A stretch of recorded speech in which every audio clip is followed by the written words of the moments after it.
Tonight, the crushing toll. I want every American to be prepared for the hard days that lie ahead. With the worst yet to come in an outbreak the U.S. is projecting could kill more than 200,000 Americans. We cannot be discouraged by that. The UN calling the plague the worst crisis since World War II.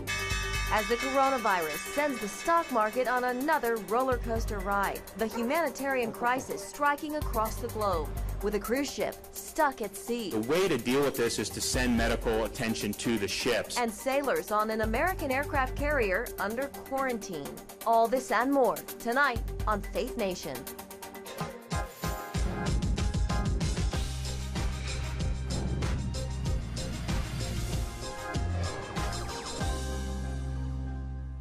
Glimmers social distancing is cutting the spread of COVID-19. Welcome to Faith Nation. I'm Jenna Browder. That hopeful announcement coming from the White House Coronavirus Task Force.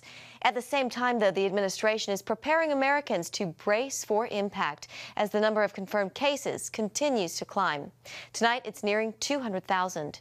We have team coverage. CBN White House correspondent Ben Kennedy is with us as the global plague rocks the stock market. But we begin with national security correspondent Eric Phillips and the latest dire assessment. The Coronavirus Task Force giving its prediction the U.S. could see as many as 240,000 COVID-19 deaths before this is all over. Eric? Jenna, that's right. The president and in some ways his task force taking on a somewhat different tone over the last day or so. They're obviously trying to brace the nation for what they believe is to come, but they're also trying to offer hope, optimism during this difficult time, even the president himself. The battle against COVID-19 rages on, and although some first responders feel pushed to their limits, experts say we're not even close to the apex. According to their conclusions, after studying key models, America will likely see between 100,000 and 240,000 deaths. You have an upslope, so as mortality, the fatalities to this disease will increase, and then it will come back down, and it will come back down slower than the rate at which it went up. We don't accept that number, that's what it's going to be. We're going to be doing everything we can to get it even significantly below that. The president himself acknowledging a tough 2 weeks ahead, but offering hope. We pray for the doctors and the nurses, for the paramedics and the truck drivers and the police officers and the sanitation workers, and above all, the people fighting for their lives. And it's a fight happening on land and at sea. Reports that at least 100 sailors aboard the Uss Theodore Roosevelt aircraft carrier docked in Guam have tested positive for COVID-19. The San Francisco Chronicle obtaining this letter from the nuclear carrier's captain, pleading for help regarding his crew of more than 4,000, saying in part, "We are not at war. Sailors don't need to die." 4 people have died aboard Holland America's Zaandam cruise ship, and more than a dozen others have symptoms. 9 have tested positive. The ship wants to dock in Florida, but officials disagree on whether that should happen in an area already struggling. Amy Weeks' parents are aboard that ship. Her father has pneumonia. There's no time. These people need to get off the ship. There are people even more ill than my father. And they don't have the time to wait to port. A troubling development out of a Southern California nursing home containing some of the most vulnerable reports that some 50 residents there have been infected. Through it all, some hope. 41-year-old Los Angeles doctor Ross Grant spent 3 days in the hospital after contracting COVID-19. Tuesday, he returned to work, eager to continue his mission to save lives. I'm feeling inspired to be back here, actually. I mean, it's nice to see the camaraderie of everybody at the hospital really working their hardest. More information now about the USS Theodore Roosevelt. This afternoon, the acting Secretary of the Navy said that about 1,000 have been removed off that ship so far, and that more will be offloaded, but they do not plan on removing the entire crew. In the meantime, the Teddy Roosevelt is being sanitized. Also this afternoon, Florida Governor Ron DeSantis issuing a stay-at-home order for the Sunshine State, something he had been resisting in recent days, despite mounting pressure to do so. Jenna.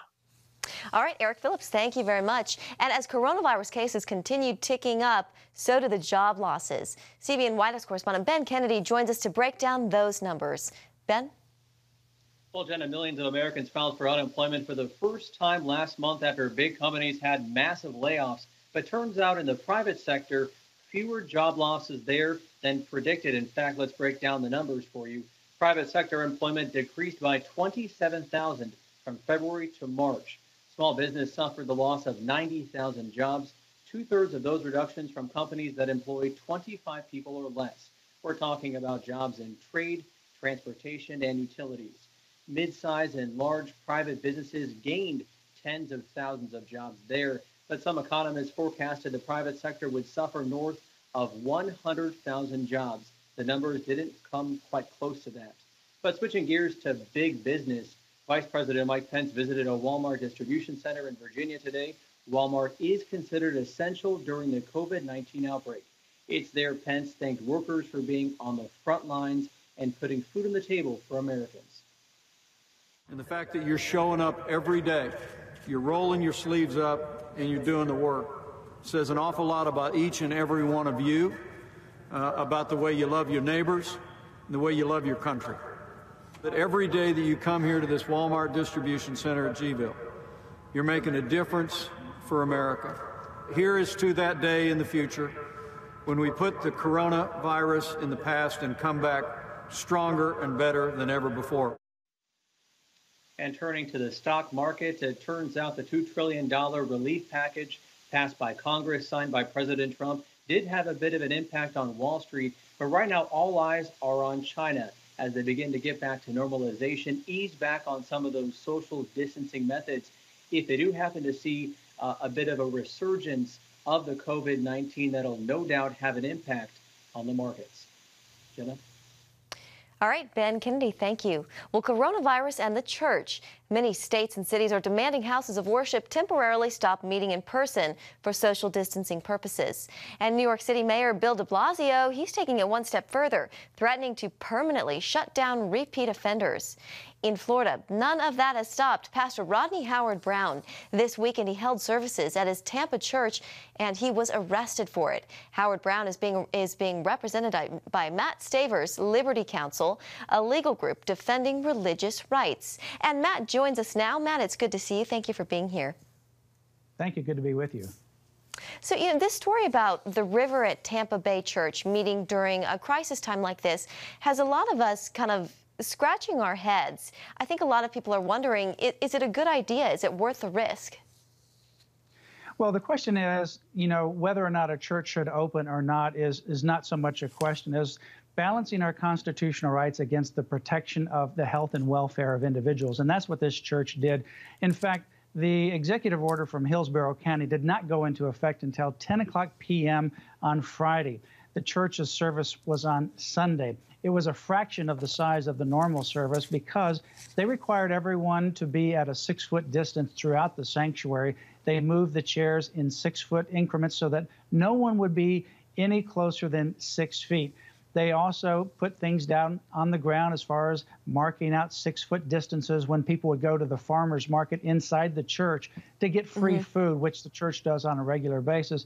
And by the way, the county exempts 42 categories of businesses, including a catch-all, saying that if you don't meet one of the 42 exemptions, and they're quite large, then you can meet and operate as long as you have a 6-foot distance. The only one can't is a church, and this church complied with that, but it was discriminated against, unlike the other commercial enterprises. This is you say, a religious liberty case, but there are a lot of other institutions that are not meeting right now. Do you think that churches are being singled out here? I think there's no question. If you go look at this particular executive order, and you have to look at all the facts and circumstances for each particular case because they're all different. There are different facts, there's different orders involved. So when you look at this order, it really exempts pretty much everything as long as you can comply with the 6-foot restriction, and other things are exempted. You don't even need to comply with the 6-foot restriction. For example, Walmart, Kmart, Home Depot. Home Depot looks like there's a rock concert going on or free merchandise because it's teeming with people buying essential things such as potted plants. There's no 6-foot distance, yet this church required a 6-foot distance, required sanitizing, required the wearing of gloves, and also purchased over $100,000 of special high-grade air purification systems. Yeah, Matt, just a few seconds left here, but will Pastor Howard Brown, will he hold service again this coming Sunday?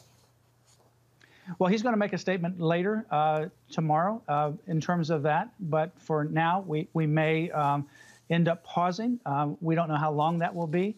But certainly, this is a major constitutional issue that we have to balance with a scalpel, not a chainsaw, when it comes to protecting public health and safety. There's a way to do both without sacrificing either. All right, Matt Staver with Liberty Counsel, we appreciate you being here today. Thank you very much. Stay safe. Thank you. Well, in these days of coronavirus, a lot of churches are scared about being able to stay afloat. New research by the Barna Group shows most churches are only open to staff right now. Only a few, about 2%, are open for normal use with precautions in place. There's no question the pandemic is affecting church finances. 70% of pastors report overall giving is down. Now is David Kinnaman, president of the Barna Group, an influential Christian research organization. David, good to see you. Thanks for joining us. Oh, thanks for having me. So, David, you started the Church Pulse Weekly.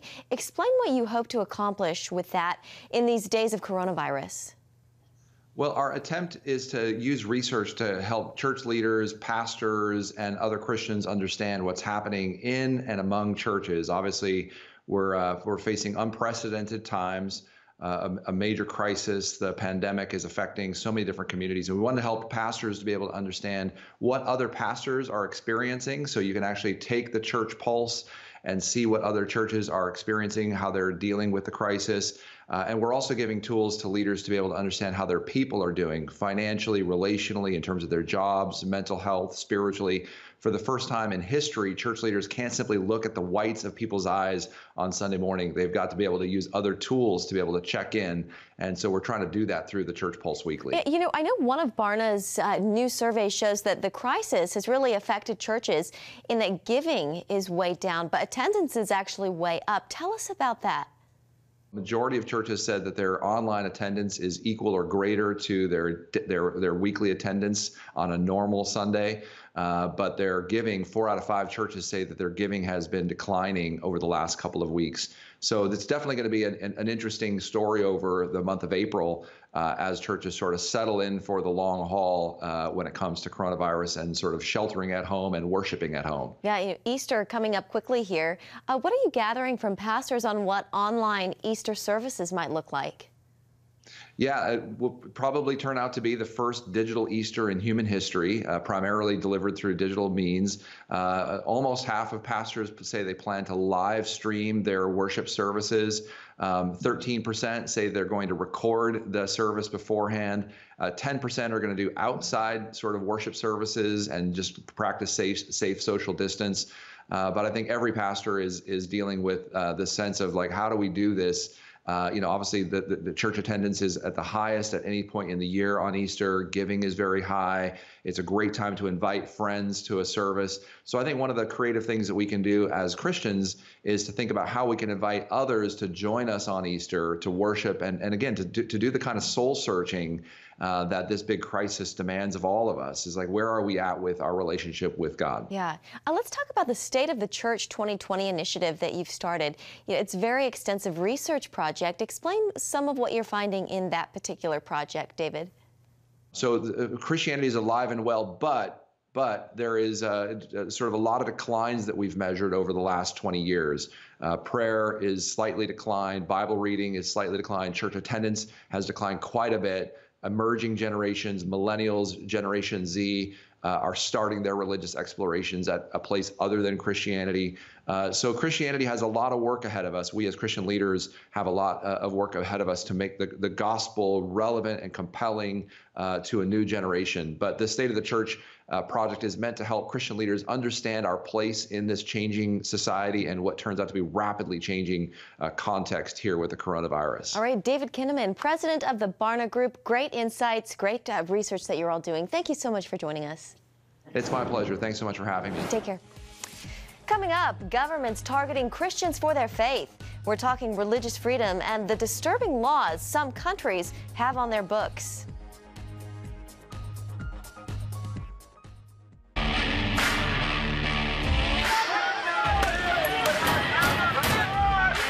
sex before you marry is a bad idea.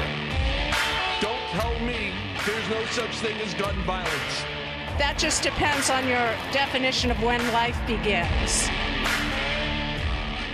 Watch Dan and Dale tackle trending topics that test your faith on the next Faith Wire, Monday night at 9:30.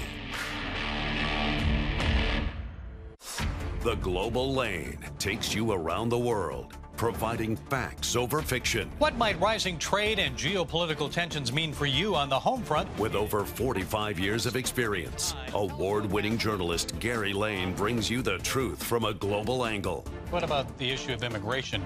World news analysis you won't see anywhere else. And it's all right here on the Global Lane.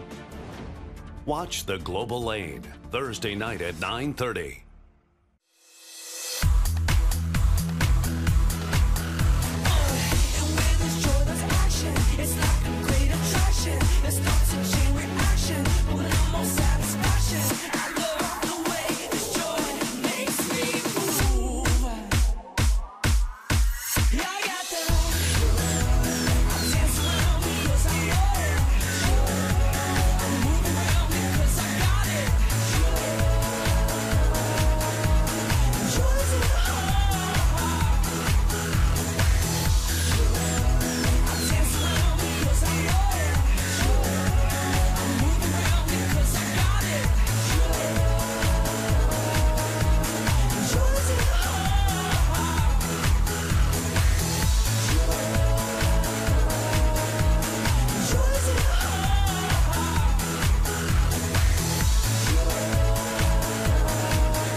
Well, here in Washington, a bipartisan independent commission monitors religious freedom across the globe and then makes recommendations to the Trump administration. A delegation is just back from Azerbaijan, where Christians are often targeted by the government. Commission Vice Chair Gail Manchin joins us now. Gail, welcome. It's good to see you. Good morning, and it's so good to be here. Thank you.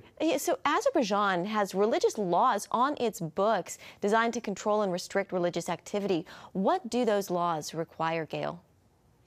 Unfortunately, they require all groups to register, and there has to be 50 members that register all at the same time, and their place of religious activity. And of course, in a large city, their capital, like Baku, finding 50 members of a particular religion is not that much of an ordeal. But when you get out to the rural areas of the country, then it is very difficult, where you have groups of maybe 10 or 15 that want to worship together in a home. And they can't do that. If they are not registered, they are considered illegal or in violation, and then can be arrested, harassed, their homes destroyed. Your commission it closely monitors Azerbaijan's behavior, and it's done that for years. When you were there, did you witness, is there any glimmer of hope in that country for religious freedom? Oh, absolutely. We are very pleased with some of the progress that Azerbaijan has made. For one thing, they read our report very carefully, and they address every issue that we bring up. Now, they don't always, their answer is not always what we want to hear, but the fact that they want to continue that discussion, I believe, and our commission certainly believes, and staff, that they are trying to move in the right direction. Some of their actions have been more positive in terms of more registrations, less apprehensions and violence in the outlying areas. So certainly we believe that it is going in the right, the trajectory is good right now in terms of the direction they're moving. Gail, if you don't mind, just a personal question. You, of course, are in a very prominent public role, and your husband, Joe, is a U.S. Senator. How are both of you weathering this whole coronavirus pandemic? Well, I think it is a new world for all of us, certainly for Congress. But my husband was extremely pleased that the Senate was able to come together and pass a bipartisan bill that we hope at least begins to address the many issues that are going to face the people in our country in the days ahead, to protect workers, to protect certainly our medical people in their roles. It's a very frightening time, and every day brings a new set of challenges. Yeah. Gail Manchin with the U.S. Commission on International Religious Freedom. It's so good to see you, and stay safe. Thank you. Same to you.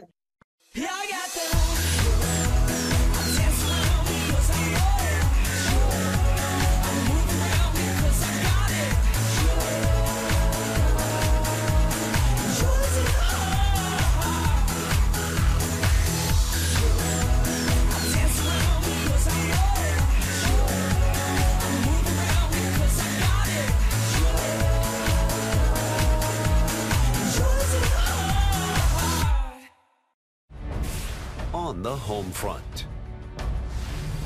Thanks for joining us for CBN's On the Home Front, where we highlight what the men and women of America's military do to defend our country. CBN honors the men and women in our military with an initiative called Helping the Home Front. It partners with churches across the country to meet the needs of their military families, from repairing homes to wiping out medical bills for wounded veterans. On the Home Front, Tuesday morning at 10:30. If you want to be an attorney with a passion for serving people and for excellence, Regent University needs to be high on your list. Regent's award-winning law school doesn't just create lawyers. We create leaders, judges, prosecutors and defense lawyers, civil litigators, and leaders in government. My focus has been trying to really make sure we have the future leaders we need for the bench and the bar and for society generally. You'll learn from highly credentialed leaders who are current and former judges, distinguished scholars, and ACLJ counsel. I'm so glad I chose Regent. The relationships here have been amazing. The faculty have been amazing. Not everybody's called to the same thing when they leave law school, but they're called by a God who has a purpose for their lives, and He is going to use that education to make a difference in the world. Regent will prepare you to be a purpose-driven, practice-ready lawyer. To start your rewarding law career, complete the online application, submit your transcripts, and take the law school admissions test by July. Apply today. Welcome back. A growing number of states have banned elective surgeries in order to focus all of their resources on fighting COVID-19. Some abortion providers and states, though, have determined abortion to be an essential procedure. Paul Strand has more. An interesting side effect of this pandemic is what it's done to the war over abortion. The president's task force has asked states to ban elective surgeries for now. And that's to help deal with the sudden emergency shortage of personal protective equipment, so necessary to guard the lives of those fighting this virus. But some abortion providers have been unwilling to go along, and that's led some states to ban abortion itself. And on the flip side, other states to specifically say it's essential. The topic came up at one of the task force briefings. Do you agree with states who are placing coronavirus victims above elective abortions, and should more states be doing the same? Well, I think what we're doing is we're trying to, as a group, governors, and that's Republicans and Democrats, we're just working together to solve this problem. That's been what you're mentioning has been going on for a long time, and it's a sad event, a lot of sad events in this country. New Jersey, Massachusetts, Virginia, and Washington state governors have all decreed abortion is an essential need, exempting it from any ban. We know that abortion is essential health care. It is a procedure where time is of the essence. Pro-life advocate Mallory Quigley questions the decision and points to the politics of abortion. They've just put such an emphasis on the taking of an unborn human life, and I think it speaks to the stranglehold that the pro-abortion lobby has on so many in our nation's governments across the country. But Texas, Ohio, Mississippi, Maryland, and Louisiana are insisting abortion stop in their states, so clinics' medical gear could instead go to fighting the pandemic. But that has led to a reaction of outrage. One activist tweeted, "Needing an abortion is time-sensitive and very essential to a person who needs one." Pro-life bioethicist Charles Camosi tells CBN News he's been watching this all unfold. Even people who are going to die without a transplant, like a liver transplant, those liver transplants are being put on hold because they're not considered essential surgeries. How in anybody's right mind elective abortion could be in a different category. This beggars belief. Some abortion clinic supporters go as far as to suggest this is all a plot. One saying the anti-abortion movement is using a public health crisis to essentially ban abortion. Another tweeted, even in a national crisis, they don't stop their relentless assaults on women and pregnant people. I think that this is just classic abortion lobby anger and fear lashing out at those who want to protect life. What's still to be seen is how far a state's actually willing to go to stop abortions, where providers have been unwilling to comply with the ban. Paul Strand, CBN News, Washington. If you want to be an attorney with a passion for serving people and for excellence, Regent University needs to be high on your list. Regent's award-winning law school doesn't just create lawyers. We create leaders, judges, prosecutors and defense lawyers, civil litigators, and leaders in government. Ready to become a purpose-driven, practice-ready lawyer? To start your rewarding career, complete the online application, submit your transcripts, and take the law school admissions test by July. Nutrition, exercise, essential oils, weight loss, and more. It's Healthy Living with Lori Johnson. Talk about what's in this. Join CBN Health reporter Lori Johnson to get the latest information from today's top health experts. This is fantastic. Find out what you need to know to live a healthier life. Watch Healthy Living, Tuesday night at 9:30. Woohoo! Hi, Superbook fans. Here's something else you'll love. It's the new Superbook Bible app. It's packed with games, activities, and Superbook episodes that you can watch for free. Oh no! There's trivia, a fun daily devotional, and answers to your Bible questions. Plus, an easy-to-understand Bible the whole family will enjoy. You can even create your own Superbook character. Ta-da! Whoa! Millsburg Falls man, come. Sorry, pardon me. Sorry, excuse me.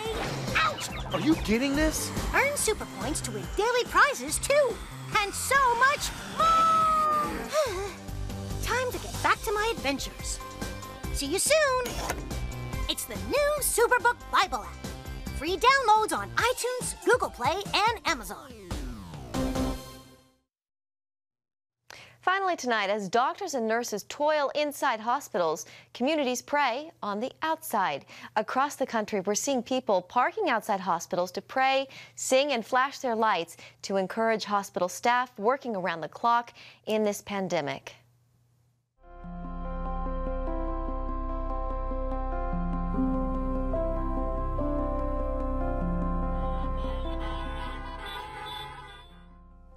A hospital in Albany, Georgia thanked Hope City United Church for organizing a drive-in prayer vigil.